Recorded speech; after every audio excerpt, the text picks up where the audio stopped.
We have a line of actual control with China where we have been able to ensure peace and tranquility. The established mechanisms of confidence building have been able to ensure that there are no friction points, and if at all there is any kind of transgressions and face-offs which do take place, the established mechanisms are able to take care of that, and we are able to ensure overall peace and tranquility. As regards the line of control with Pakistan is concerned, Pakistan, as you all are aware, has continued with its activities which are mainly anti-India, whether it is promoting cross-border infiltration, ceasefire violations, drug trafficking, narcotics, circulation of fake Indian currency.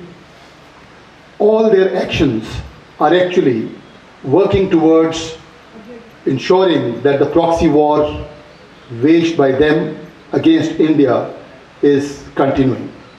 But I must assure you that our efforts to thwart each of these actions of theirs are in place, and Pakistan is not able to succeed in their designs. As far as the hinterland is concerned, we have recently finished with the elections in Jammu and Kashmir. It is to the credit of the security forces and the administration in the state that we have been able to have a very peaceful, fair and free elections. There weren't any cases of major violence during this period. While we have been able to ensure peaceful elections, we have continued with our effort towards neutralization of terrorists based on very hard, specific intelligence that led to surgical operations. As you all are aware, during this year, we have been able to neutralize 86 terrorists so far, and our operations for neutralizing more of them continue in the same manner. There are nearly over 20 of them we have been able to apprehend, and so many more, the numbers which I won't like to disclose, whom we have been able to get around with the parents, with the teachers, with the elderly, and be able to get around with the children who are trying to pick up arms. We have been able to impress upon them the futility of picking up the gun and joining the national mainstream. A large number of them have been able to come back and join the national mainstream. And after that, Pakistan also dared to cross our LOC, the airspace which was spoiled, the attempt was spoiled. So how is now the terror infrastructure across the line of control? Has the Balakot strikes deterred Pakistan from supporting terrorists? The action by the Indian Air Force on 26th of February for carrying out airstrikes on Balakot terrorist infrastructure was indeed laudable. It was a major achievement wherein our aircraft could go deep into enemy territory and strike at the terror launch pads and the camps. The Pakistanis carried out their air operations very close to the line of control on the following day. However, they were given a befitting reply. They dare not try and come anywhere across the line of control to carry out any kind of actions. Our deterrence, our articulation of our military strategy has been absolutely clear. Should there be any misadventure by the Pakistan armed forces, they shall always be given a befitting reply. And I wish to assure you, the Indian armed forces have the capability, the resolve, and operational plans absolutely geared up to take on any challenge from Pakistan whenever it arises. What went wrong that militancy has resurfaced again after 6 years? You raised two questions. One is on the terrorist infrastructure and the other one regarding the militancy south of the Punjab. As far as terrorist infrastructure is concerned, it continues and it remains intact in Pakistan occupied Kashmir and also in Pakistan. And that is one reason why we feel that Pakistan's insincerity towards having peace and tranquility with India, which is very, very pronounced. In case they mean business, They got to dismantle this terrorist infrastructure, the militant camps, and the launch pads which are close to the line of control. We are constantly keeping a watch on this situation, and whenever any wrong activity is being carried out by Pakistan Army or the armed forces, suitable response is given to them. As far as terrorism south of Pir Panjal is concerned, we are very clear that we have been able to check and arrest any kind of terrorism south of Pir Panjal. There are some reports which keep coming from various intelligence agencies regarding the presence of some terrorists south of Pir Panjal. Whenever any such reports come, we take immediate action. And I wish to assure you that in the last 6 months, unlike what you have really felt, we have not been able to have confirmed reports of any presence of terrorists south of Pir Panjal. But as far as the army is concerned, our actions, our resolve, our intensity of operations continues to be the same south of Pir Panjal, to make sure that the area which has been cleared of terrorism, the area in which the local population have started enjoying the dividends of peace, that is not allowed to slip back into any kind of terrorism situation. As on date, it is not a matter of concern. People, local young people, they have taken up gun. So what is now the situation in that? Local recruitment remains a matter of concern for all of us.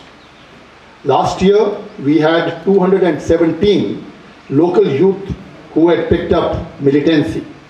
This year, the number has significantly reduced, and as on date, there are only 40 youth who have picked up arms. But like I said, that this year has seen a marked change, wherein efforts by the security forces, our outreach programs, our ability to be able to reach the parents, the elders, the teachers in various villages, so that they can be explained about the futility of any youth picking up guns. So we are able to prevail upon the children so that they get back to the national mainstream. There have been several such cases which have happened in the area of Kashmir, and we hope that we are able to bring this trend down in the times to come. But one of the key reasons for the concern that you raised about recruitment is the radicalization and the exploitation of the social media by Pakistani agencies.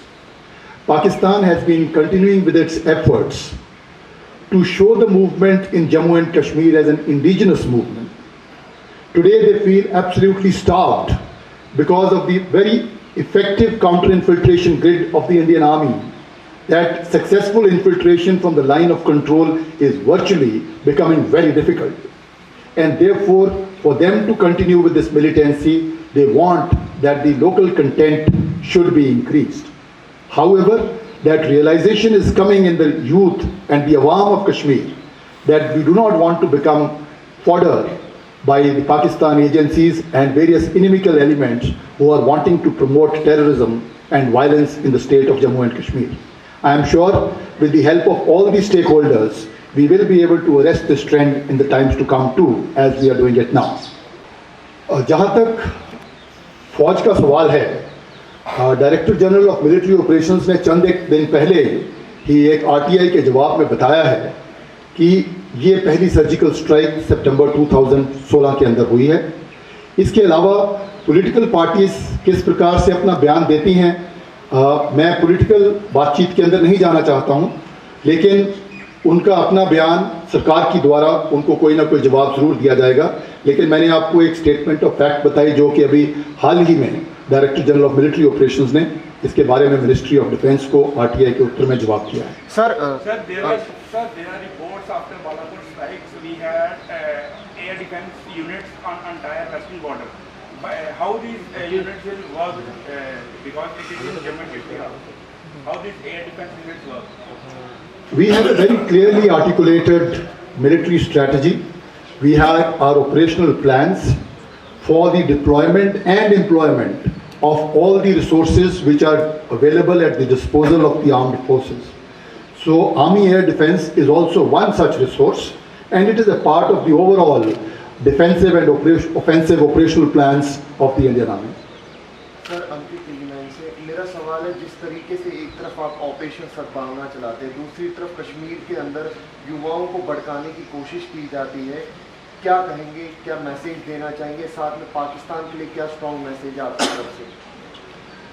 जहाँ तक आपने operation सद्भावना की बात की, भारतीय सेना की एक बहुत वेल आर्टिकुलेटेड मिलिट्री स्ट्रैटेजी है, जिसके द्वारा बॉर्डर के ऊपर हमारा एक बहुत ही कारगर काउंटर इन्फिल्ट्रेशन ग्रिड है, ये यकीन करने के लिए कि कोई भी घुसपैठिए बॉर्डर के दूसरी पार से हमारे इलाके के अंदर ना आ सके।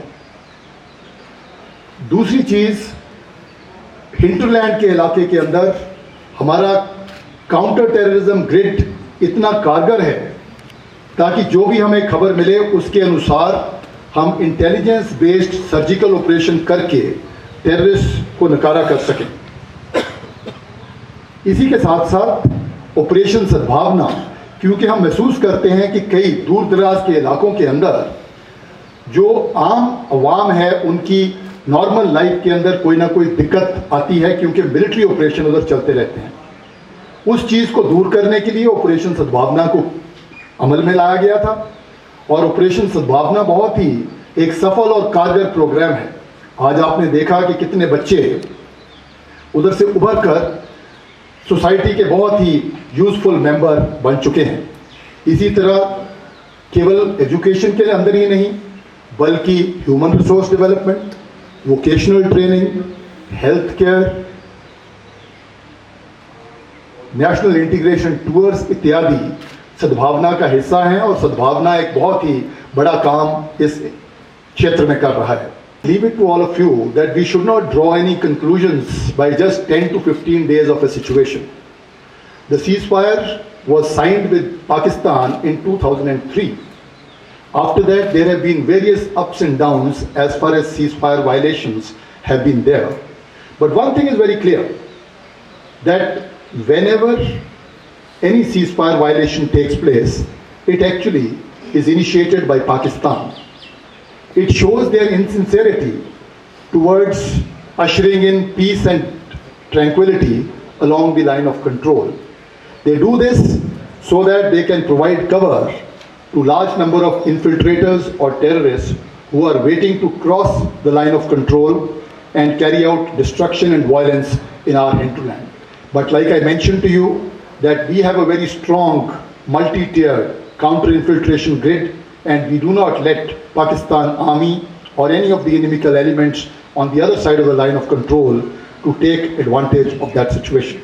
The members of village defense committees are very useful instruments available with the state. We made sure that the selected people who are volunteers, they were provided with weapons so that they could ensure the defense of various villages, pass information regarding the movement or presence of any terrorists, so that the security forces could take the requisite action.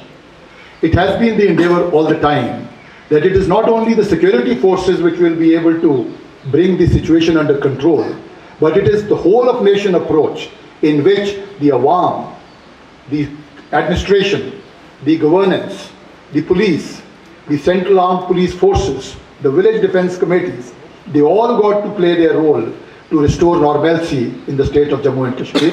Our efforts are always there to make sure that the village defense committees are always energized and they should be able to take on the responsibility that has been given to them. I must mention to you that the Indian Army is a very potent, responsive and an accountable element of national power.